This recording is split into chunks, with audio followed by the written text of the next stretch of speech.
بسم اللہ الرحمن الرحیم۔ میری عزیز بہنوں، بیٹیوں اور بھائیوں، صلہ رحمی کے متعلق آپس میں محبت کے بارے میں احادیث سنا رہا ہوں۔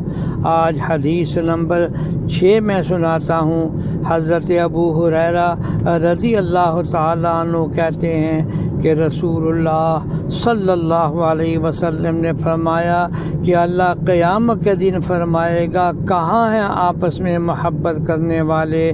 میرے جلال کی قسم، آج کے دن میں ان کو اپنے سائے میں یعنی عرش کے سائے میں رکھوں گا کہ جس دن میرے سائے کے علاوہ کوئی سایہ نہ ہوگا۔ دیکھ لیں آپس میں محبت کرنے والے کو کتنا بڑا اجر و ثواب دیا جا رہا ہے، اور جو آپس کے رشتہ داروں کو توڑنے والا ہے اس کے لیے کس قدر وعید ہے۔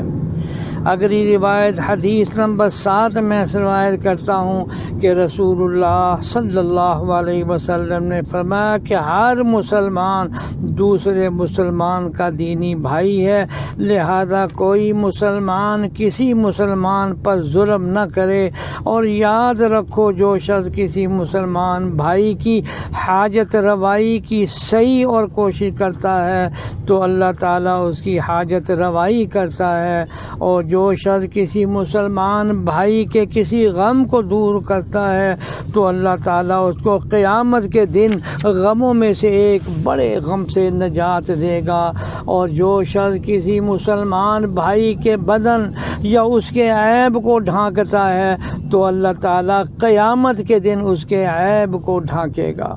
میری عزیز بہنوں اور بیٹیوں، دیکھو یہ صلہ رحمی، رشتہ داروں کے حقوق کے بارے میں کتنی بڑی فضیلت کہ عرش کا سایہ مل رہا ہے۔ اللہ جل شانہ جنت کی بشارت عطا فرما رہے ہیں۔ اللہ ہمیں قدر کی توفیق عطا فرمائے، آمین۔